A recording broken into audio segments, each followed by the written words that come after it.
we go. I hear a background sound. Hi, everyone. Welcome. Come on in. Thank you for being here. I'm so happy to join with you for the Perfume of Silence with Francis Lucille's awesome book. And I know that all of you must be enjoying this as much as we are. Welcome, Jenny. Thank you for being our co-host today. Hi, Bill. Hi, everyone. Lovely to be with you all. Well, I was just talking to Jenny. This is a very busy day for me because I'm getting ready for this conference that's coming up Friday, Saturday, and Sunday. We have over 3,000 people registered, and I think that's going to double. Having a great time getting ready with the presenters and the pre-conference discussions and all of those things. But in the meantime, I also look forward to this time with you guys. And oh my God, what a great second half to chapter 6 we have. I was just speaking to Jenny just before we opened the door and saying, "Oh my God, does he cover this so well? The matter of death and how we view death and how we really were habitually kind of fixed on death having a certain value." And Francis Lucille just really nails it when he answers these questions in chapter 6. And I think we're going to begin on the bottom of page 84 this week. And Jenny, where would you like to start with the second half of chapter 6? Right. I thought maybe I would start on page 87, and then if we have time towards the end, we can come back to the earlier parts, because I think that has some of the material which we've discussed before. But from page 87, then it seems a lot of this is new. So if we start with the question I'd like to ask about pain and suffering. So that's page 87 or Kindle 77. I think it, and there's a second question, which is, I think it's artificial to say that there's a difference. In many cases, I would say they go hand in hand.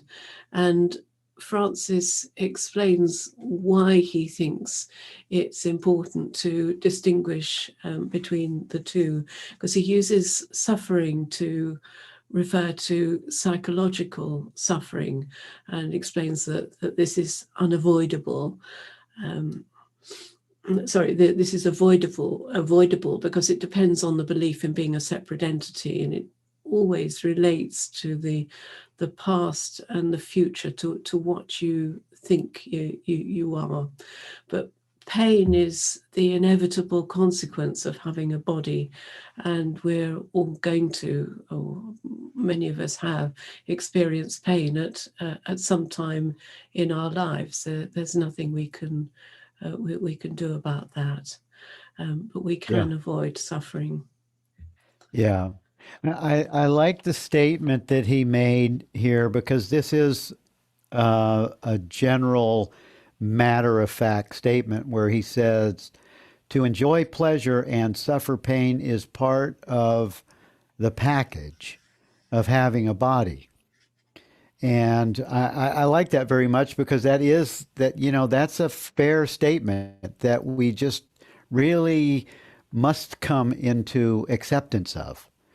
And then he says psychological suffering is the most intense of all, and it is not necessary. Yes, Yeah. and then he goes on to this lovely story about the Japanese interpreter and during the war, whose his wife had been raped and killed, and his sons have been killed. But at the same time, in the height of the battle in a dangerous situation, he was able to appreciate the beauty of the landscape, and that was just such a tremendous story. Yes, yes. And a great example for me personally, because as I was sharing with you before we started this today's study, I have a conference coming up this weekend. I'm practically building a house about 10 miles away and working with a lot of moving parts. And so there's a lot of things that are happening. And this path, this experience of of pausing and resting as awareness and being the being is an example that he describes in this. I mean, of course, it's not as horrific as what this example is, but it's similar to that because there is an ability with these tools and these ideas and this understanding, there is an ability to be calm in the midst of whatever's happening in time and space in a bodysuit.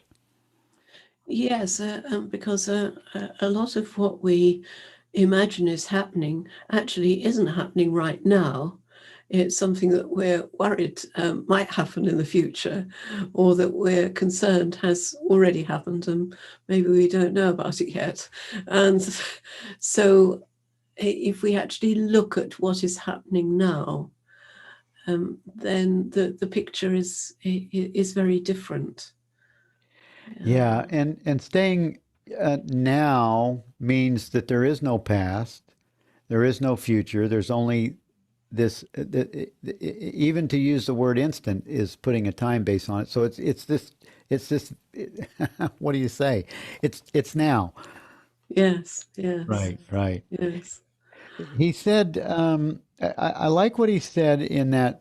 I mean, everyone can read that paragraph of that great example for themselves of that fellow that was a Taoist with friend of William Samuel. We don't need to reread that here, but it is a great thing to really take in that he wasn't really uncaring. He was really living in that very moment without any concern. I mean, the middle of being attacked and Yes. possibly killed, and he's looking at the beauty of the mountains. And what does that mean? Does that mean he stuck his head in the sand? No. It means he is trusting what is. He is trusting that the universe has got this. And he's enjoying what is also.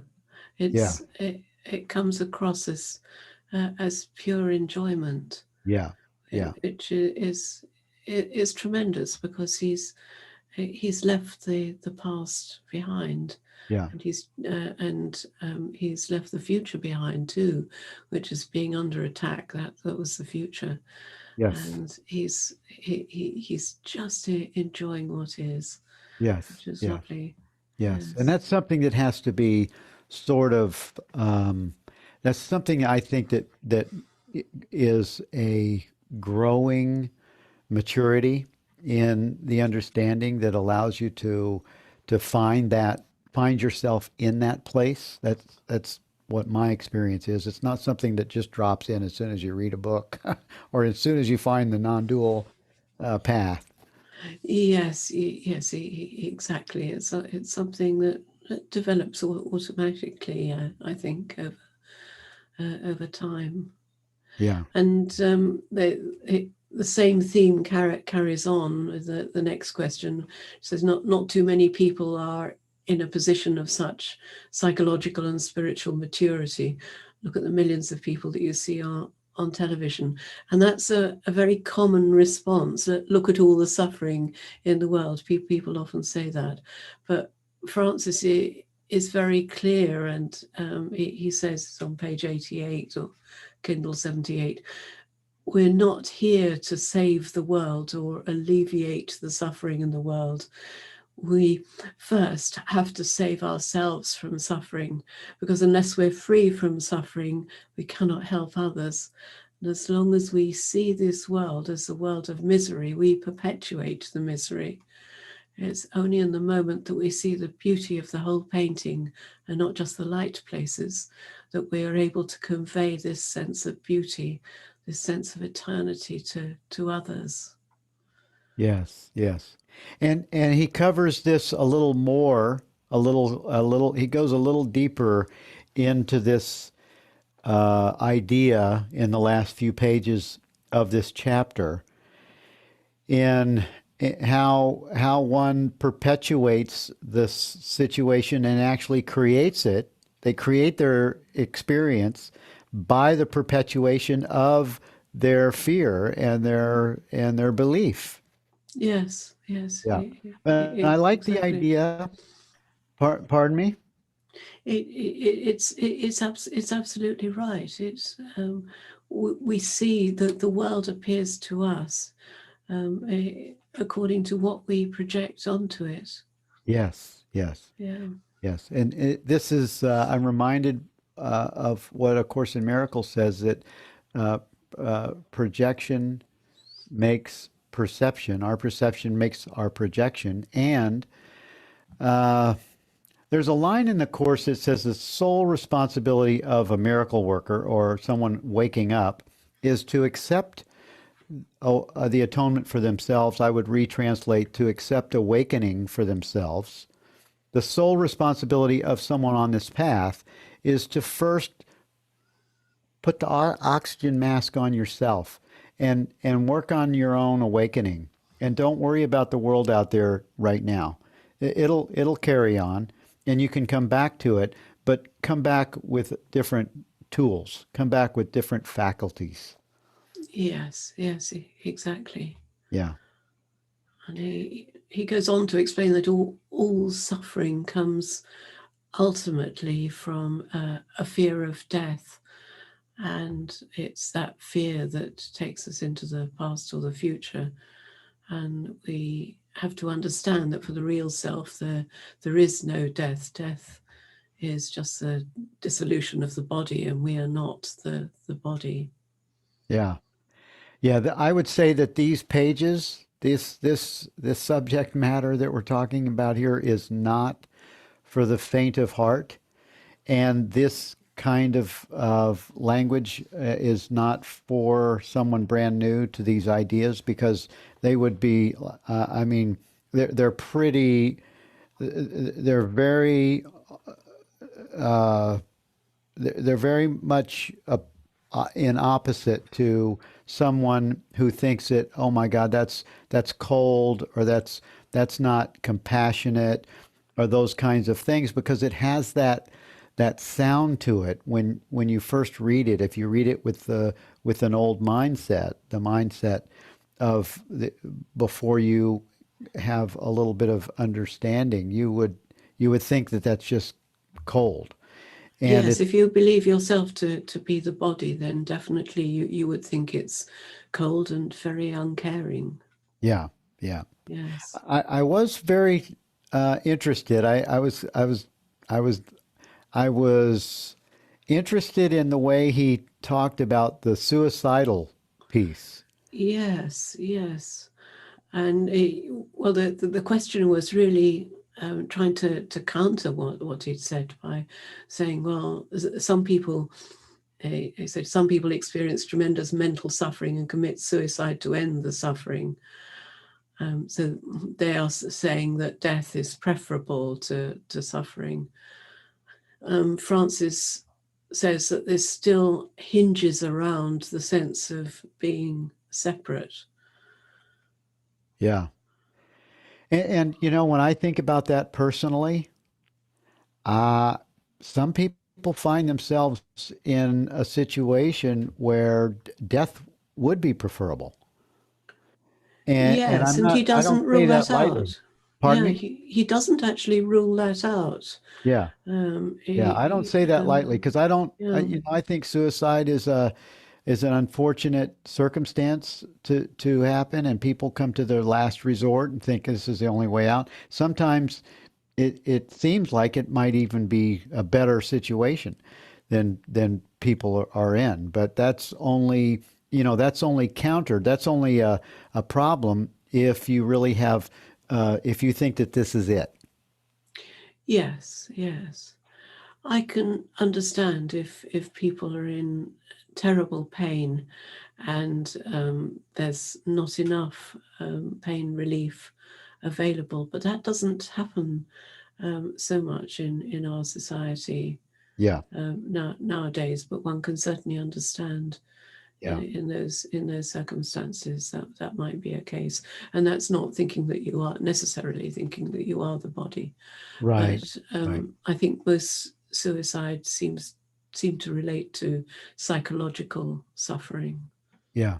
Yeah. Lisa Natoli, my wife, was with a what they call the master teacher in Wisconsin for 10 years, who was a he was an awakened kind of a guy of very unusual. And 2020 did a expose on them, and there were about 250 from around the world that were living in this community in Wisconsin, and they 2020 called it a big cult, and it pretty much was a cult.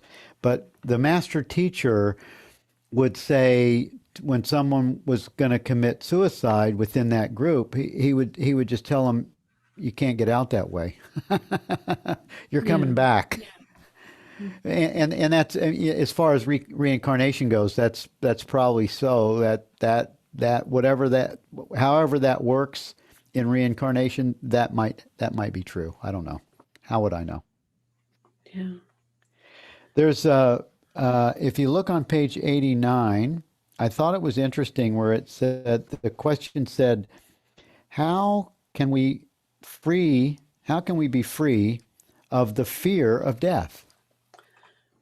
And, Yes, and and that's the really important question, isn't it? yes, yes, because Yes. this begins what I think is the most valuable discussion, the most valuable and helpful dialogue on death that I've ever read is right here in these next 3 pages. Yes. Yes, I agree. Yeah. Yes. So he starts by saying that instead of focusing our minds on death, we need to start by understanding life. And that's a lovely quote on page 89, Kindle 79. So, who is alive? When we find out what life is, we may also discover that there is no death. After all, who is there to die?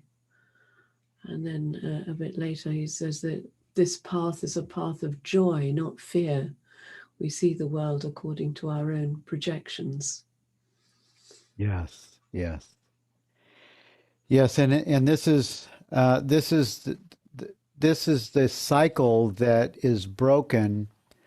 I feel the cycle of perception and projection and perpetuating that experience is the thing that is broken when we come to this place where we realize, oh my God, how do I stop this? How do I stop this cycle that I'm this hamster wheel experience? And when we truly come to that place, some people say it's the bottom. Some people, it wasn't the bottom for me, although it was a place that I found myself in where I wanted, above all else, I wanted to be a good dad. I wanted to be a responsible dad as a single parent at a young, I think I was 27 years old. I'd been on drugs for 12 years since I was 13, since I was 15. And I was a single parent. I wanted to be a good dad. And I just really went into this place where I wanted that above all else. And it started my quest for chasing after Jesus and wanting to find out about the religious thing. But, you come to that bottom, or you come to that place where you want that more than anything. And I think that is the place where the essence of what we are, the intelligence of divine presence, it answers that heart space that comes with the intensity of desire. Yes, yes. Yeah. Yeah. So I was looking on page. Oh, I highlighted something that Francis said after he said the implication of this, projections make our or perpetuate our experience without realizing that we are actually creating the experience as we go. And then he says the implication at the bottom, last paragraph on page 89. I'm not sure in Kindle, probably 70, 78 or something. The implication of this may be disappointing, but it is the only way out of suffering for ourselves and for others. Unless we are free from suffering, how can we help someone else? So we need to help ourselves first, not selfishly, but because it's a good starting point and probably the only starting point. But then he says, for instance, consider the case that you believe that death exists and that it is the ultimate evil. You have a friend. Oh, this was a great description. Amazing, yes. You have a friend dying of cancer in the hospital. You visit him and ask him how he is and tell him not to worry. He knows he is dying and that everyone is lying to him. You are his best friend and you come and lie to him also. Not perhaps by telling him that everything will be fine. You may be more honest than that, but you will still be piling up your own fear on top of his. It would be a different situation if you were free from the fear of death. You would just go and listen. Whatever is going on, if whatever is going to happen will happen. Whatever you say, which will of course be unpredictable, will somehow work miracles. You do the best you can given the circumstances. And what a beautiful description of how, how consciousness, presence carries the moment. Yes. And this is something that we all really know, that we know that when we spend time with people who are happy, who are free, who are not moaning about all the problems and injustices and difficulties in the world, we know how lovely it is and how much we enjoy spending time with them. So even more, someone who is ill, if we are projecting onto them our fear of death, which because if we do have a fear of death, then someone who is dying, that's going to bring that fear to the surface. Yeah. And they will pick that up, and that's not something that's going to make them happy. It's you're adding to their burden. Yeah. Yeah. And energetically, you can't hide it. Yeah. Energetically, if something's going on, it's transmitting. Yes. Yes. Yeah. Yes. Are there any questions in the chat? I realized I didn't have my chat open. I don't see any questions. There's a lot of comments. And Rana says shades of law of attraction. Yeah, that is, law of attraction had some truth to it. I mean, and it is cause and effect in the time and space experience. Laws of attraction. You do attract the things that you're afraid of. That's what the book of Job starts out with. Oh my, it says the very thing I fear has come upon me. And that's that whole idea. Yes, and on the positive side, then Francis talks about impersonal desires tending to get fulfilled, but you have to be very careful about whether a desire is personal or impersonal. It's very often that you think that a desire that seems impersonal because it's about someone else and it's on behalf of someone else, is actually impersonal when it isn't. It's really personal. So, for example, wanting a desire that someone doesn't die, that may be a personal desire because they're a close friend of yours or they're someone that you rely on, and that would then be personal. Yeah, and also, like, I mean, Rana mentioned the law of attraction. You can't hope or vision somebody living on beyond what they're going to live on. It's going to happen, and it just is. That's just one of the relative experiences of this bodysuit is that it's going to die, and it's not a bad thing. We make it a bad thing.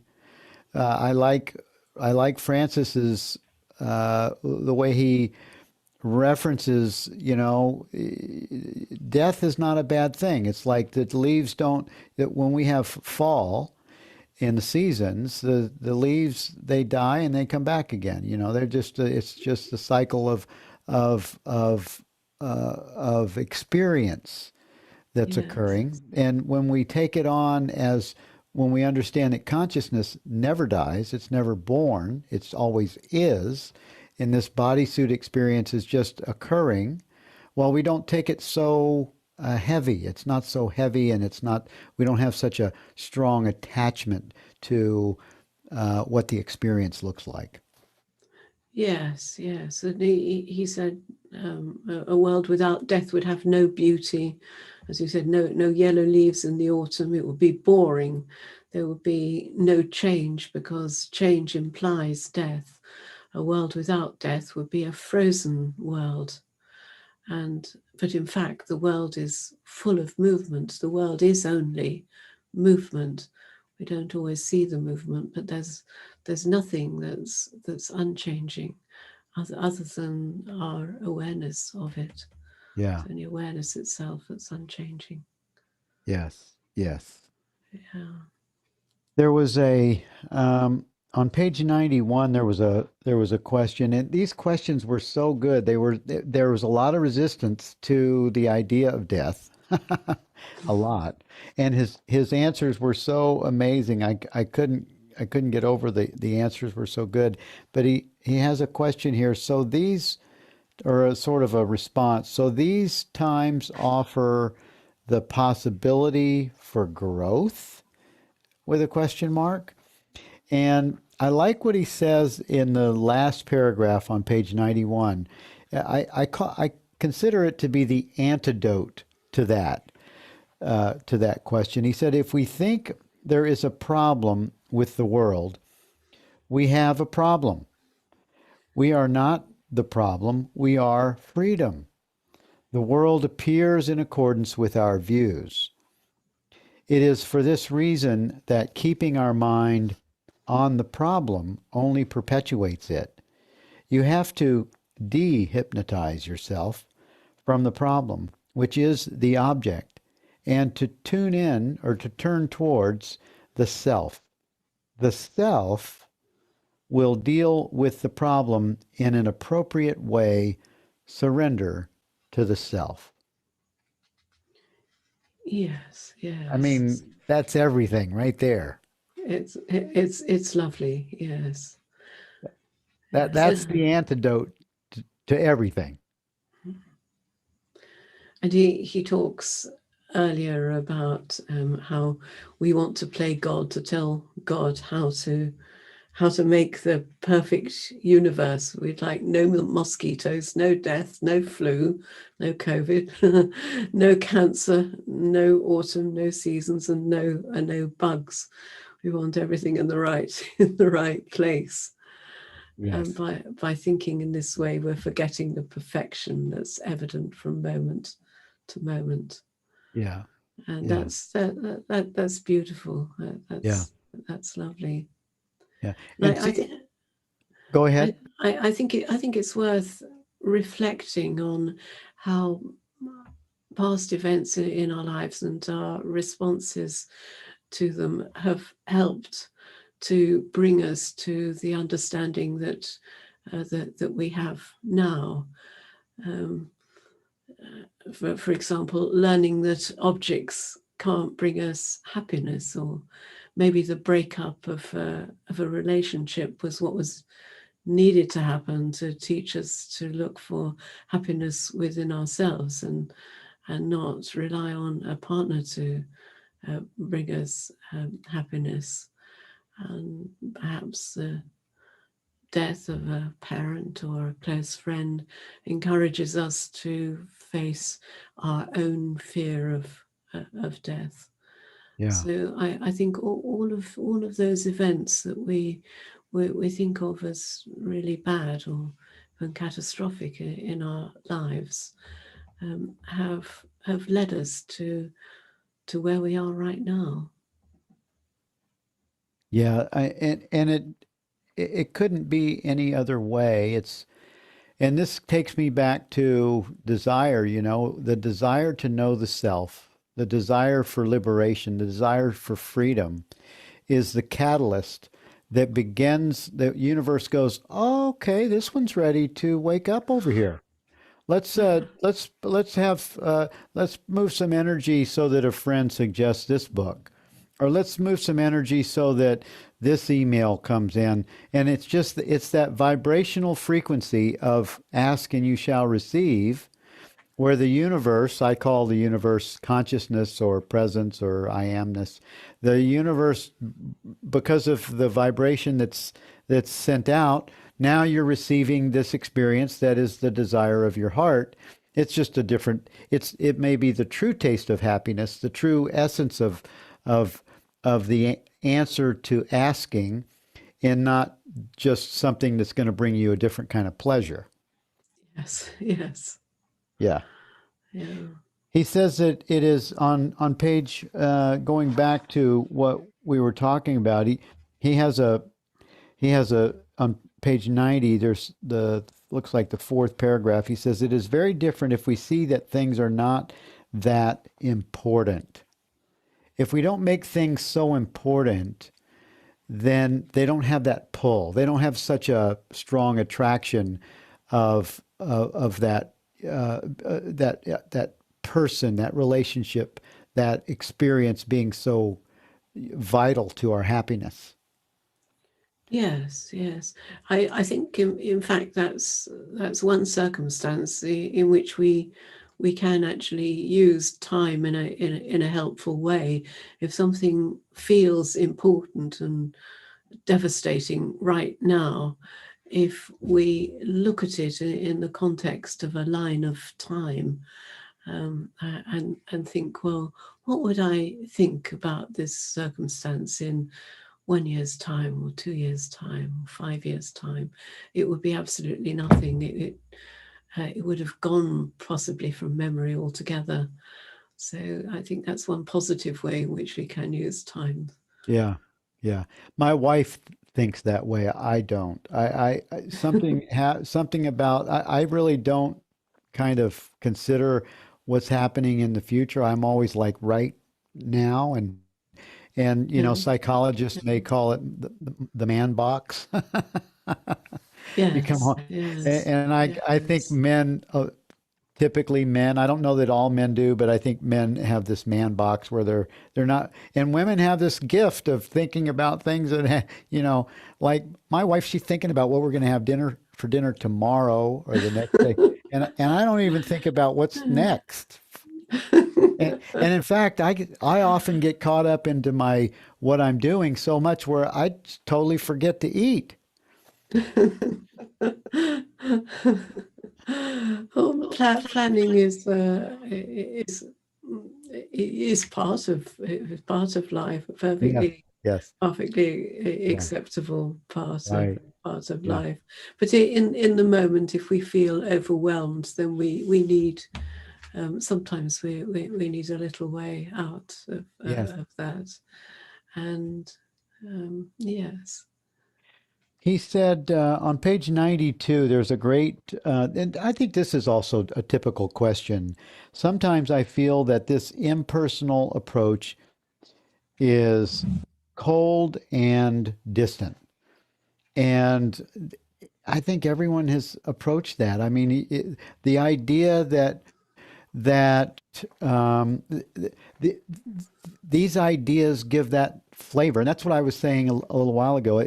It seems like it might be cold and it might be distant and it's uncaring, but I love what he said here. He said the opposite is in it's the opposite, in fact. The case impersonal means not based on the thought or feeling of being a separate entity. When we are free from this belief and feeling, we are compassion itself. Compassion means to feel with or to empathize.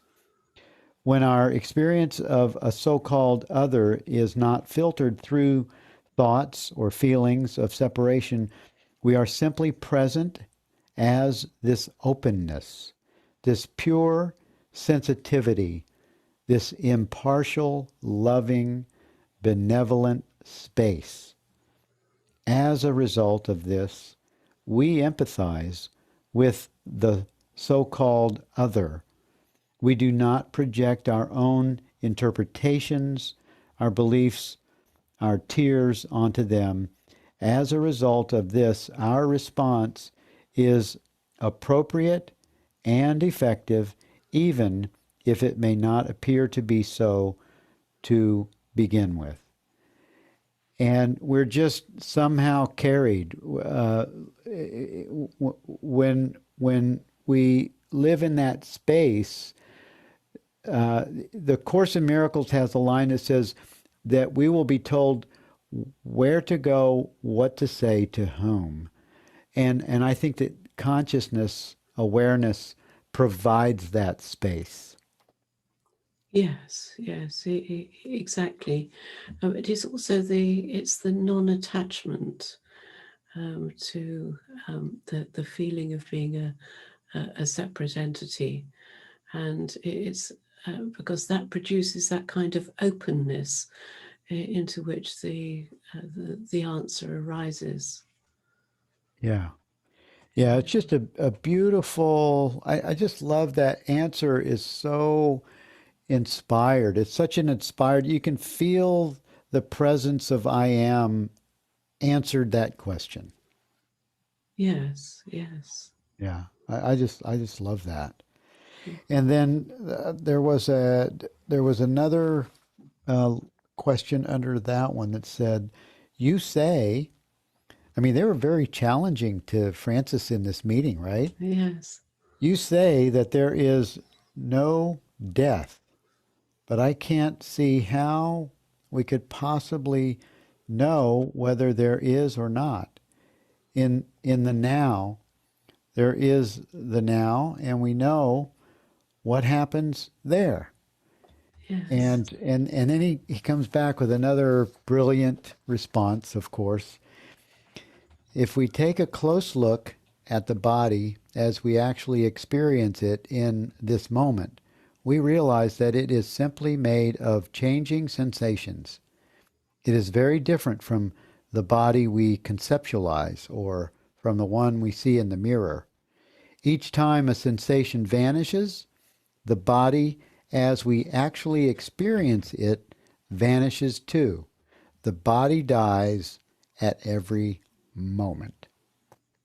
Yes. Oh Yes. my God. Mhm. I almost fell Yes. out of my chair when I read that because Mhm. it was so brilliant. Mhm. The body dies every moment, every time that sensation comes and goes, gone. Body dies. Oh, another one, body dies. Yes.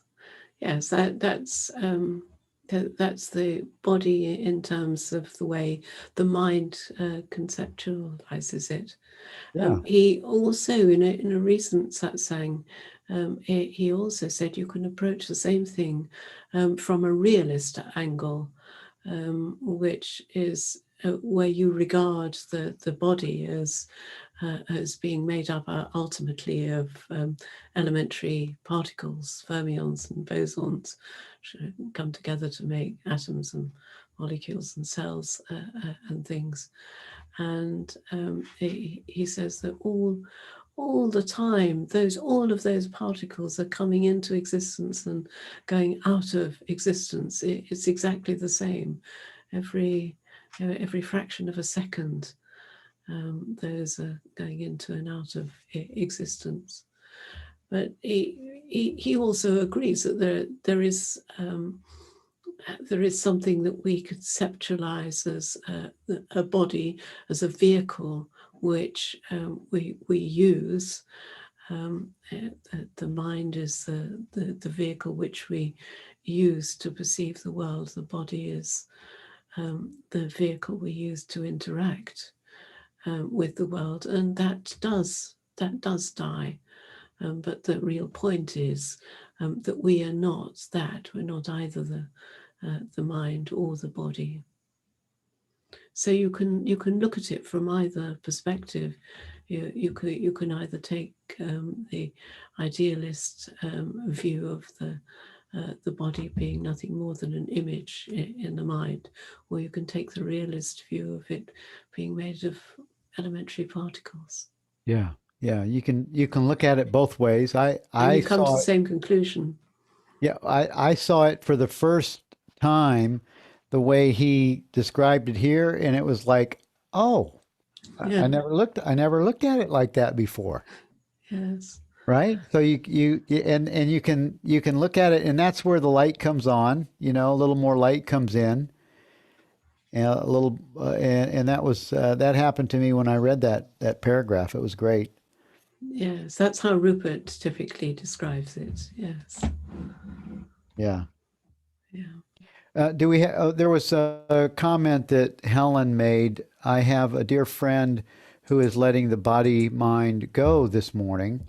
Her transition over the last few months has been a beautifully moving, conscious celebration with family, friends, and community.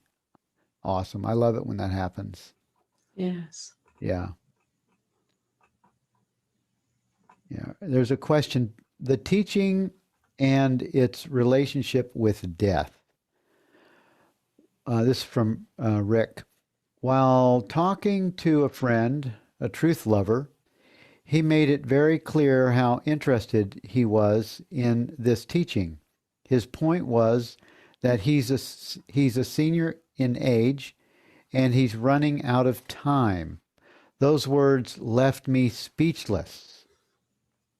Any comments? Well, his body is definitely running out of time because Rick has said he's a senior, so assuming well over 70. So yes, his body's running out of time, but he is not his body. But that's something that it takes a while to explain to people. Sometimes it is easier to explain it, I think, from a realist perspective than the perspective Francis describes here, because that's how people have been brought up. They've been brought up with at least an elementary knowledge of science.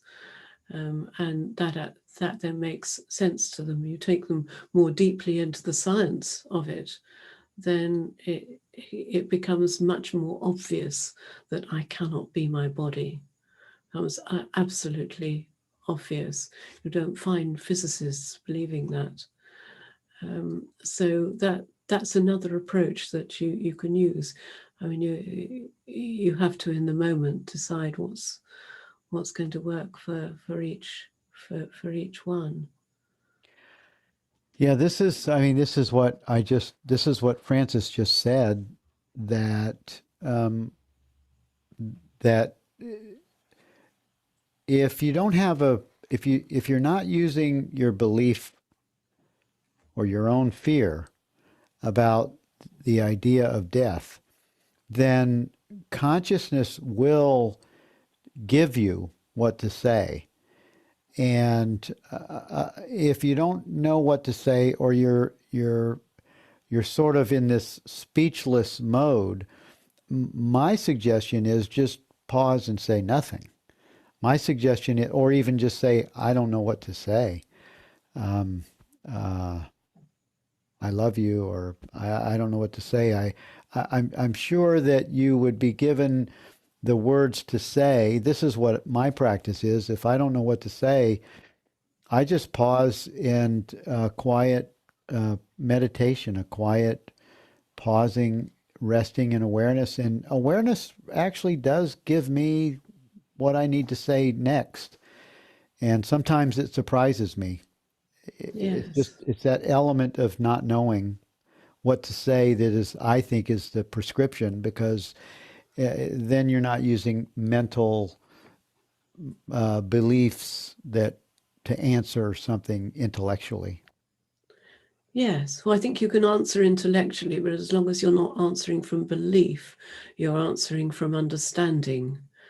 And I think that's what's important. Sometimes people have, when they say they're running out of time when they're old, they have a kind of implicit bucket list. There are all these things that I wish I'd done, that I would like to do. And sometimes, instead of sort of attacking the misunderstanding head on, just pointing out what's around you at the moment, which is utterly beautiful, just sharing beauty. That, because not everyone is open to understanding this teaching, but most people seem to be open to sharing beauty. Yeah. Yeah. And often, if you think you're running out of time, that could be the catalyst to cause you to do things that you've always wanted to do, and you just don't take the time. And so that could be a way of consciousness putting, some joy, some excitement, some inspiration back into your experience. Yes. Right? I mean, because that's often we the universe uses fear and worry and circumstances to leverage us to a next plateau that's better than the one we left. Often that happens when in employment situations, relationship situations, all kinds of situations, consciousness has a way of going, okay, well, let's try this out over here. And it often is a better circumstance. We just didn't think it would be. Yes. Yeah. Rika's asked about the distinction between belief and understanding, and understanding is a noumenal experience, and belief is um, is a mental formulation, a conceptualization. And if we have understood something, then there is another stage, which is the expression of that understanding. And if we've understood something and then we express it in the exact same words that Francis or Rupert expresses it, then chances are that's going to turn into a belief. But if we allow the expression to flow in that moment of understanding, or maybe just another time when we return to that understanding, which is without words, it's way beyond words, then then an expression will come. So if we always speak from our understanding, in other words, from noumenal experience, it's always fresh then, it's always in the moment. It cannot be a belief unless we have allowed the mind to adopt beliefs, and we superimpose it on our beliefs onto that experience. Yeah, that was, I think that was yeah, very helpful. Thank you for that distinction. Yeah, I agree. And for me also, belief is using uh, personal references from the past, and and instead of using what's happening right now, fresh, non-intellectual, non-mental, just being given in this moment, understanding uses that space, which is like I said, fresh, where belief is using something conceptual, like Jenny just said. So, Yes, yeah, yes, it's picking up pieces of things that were learned behaviorally or taught or experienced, and it has to be coming from the past. yes. Richard taught me a new word this morning, which is ipse dixitism. It's called And what? ipse dixitism, and the word means believing something because someone said so. So you believe something because Francis has said so, or you believe something because Bill has said so. Oh yeah, yeah, yeah, That's yeah. what that word means. Yes, yes. And you know, in this path, the path of understanding is so direct experientially that it doesn't matter if someone else agrees with you. You just have a knowing that this is so for you, and you there's no, it's not necessary for someone else to verify it. For some other teacher, if Rupert doesn't agree with it, doesn't mean that's okay with me. If Rupert or Francis doesn't agree with this, you just have this absolute knowing for your own experience, and you're not trying to sell the idea to somebody else. Yes, yes. And uh, really, another characteristic of a belief is when you care whether someone shares your belief or not. And if you don't care, then probably it's not a belief. If there's something you want, as you say, if there's something you understand, then you don't care whether someone else understands it in the same way. It really doesn't matter. It's absolutely unimportant. Yeah. Uh, what else do we have? What else do you want to look at here, Jenny? Right. I think we made it up to page 93 or Nine, 4. 93 is a little bit um, on 93, which I think is important, and where he's really saying that to find out whether or not we die, we need to find out whether the reality which is hearing these words right now is dependent on the body or not. And that requires self-investigation or self-inquiry. And the approach, he suggests a very nice approach. He says that which comes and goes is not you. It comes and goes in you. How often have you said, I come, I go, I will die? But you don't know what I means. You have to find out who you are, what this I is, which means what this consciousness is. Then you can ask the question, do I, this consciousness, die? And he goes on to explain, which relates to Rick's question about understanding, that if you examine your experience, you discover that you can't answer this question through logical reasoning because the mind has no direct access to consciousness. And that then leaves you open to the possibility that consciousness does not depend on the body.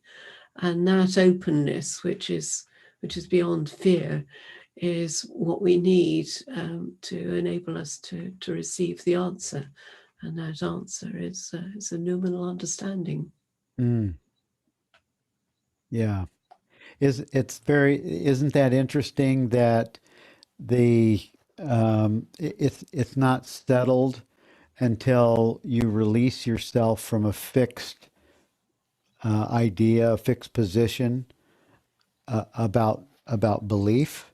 Yes, yes, When one releases themselves from the belief or from the personal association or whatever that is, that then all of a sudden the openness shows up, yes, yes, revealing and giving content and settling to the mind that was all kind of mixed up.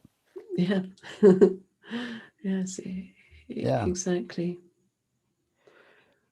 There's a question. It says on page 94, it says, is desire a hindrance and should certain objects be avoided? It's a great question, isn't it? Because, and I think the reason it was asked was because most spiritual religious teachings involve some kind of avoidance. So in some cases it might be alcohol or caffeine or certain foods, or sometimes it's just avoiding non-spiritual activities. So you spend all your time in spiritual activities. But what's so lovely about this path is that enjoyment and having fun are an integral part of it. And that's really what he explains. He says we can still do whatever we previously wanted to do, but we do it in freedom because we understand everything we do as a celebration of our freedom, not as a means of fulfillment. When we have this understanding and attitude towards life, the universe cooperates with us. It becomes our accomplice. Yes. I like having the universe as my accomplice. Yes. Very, Yeah. very useful accomplice it is. Yeah, very useful, harmonious accomplice. Yes. Yes. I like the comments in the chat. Thank you all for participating in that way. And very nice. Rick said, knowing versus believing, knowing simply is. It's self-evident. A belief requires supporting evidence. Yes, thank you, Jenny. And then Catherine, stay open is the key. That's right. It dissolves. Celebration of life. What better approach? Yeah. Yes. Yes. Yes. Great.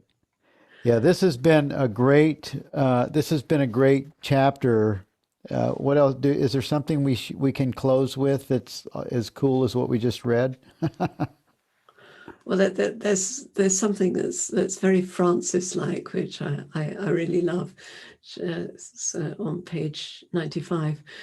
We also need the universe to confirm that what we know on the inside is fully consistent in all realms of our outer experience. Therefore, it is very important to implement what we have understood. Otherwise, it remains frozen. We need to take it out of the freezer, put it in the microwave, and eat it. Ah, that's really funny. It's very funny. Oh my God. Thank you, Francis. I'm gonna go and see what's in the freezer right now and see what I can microwave.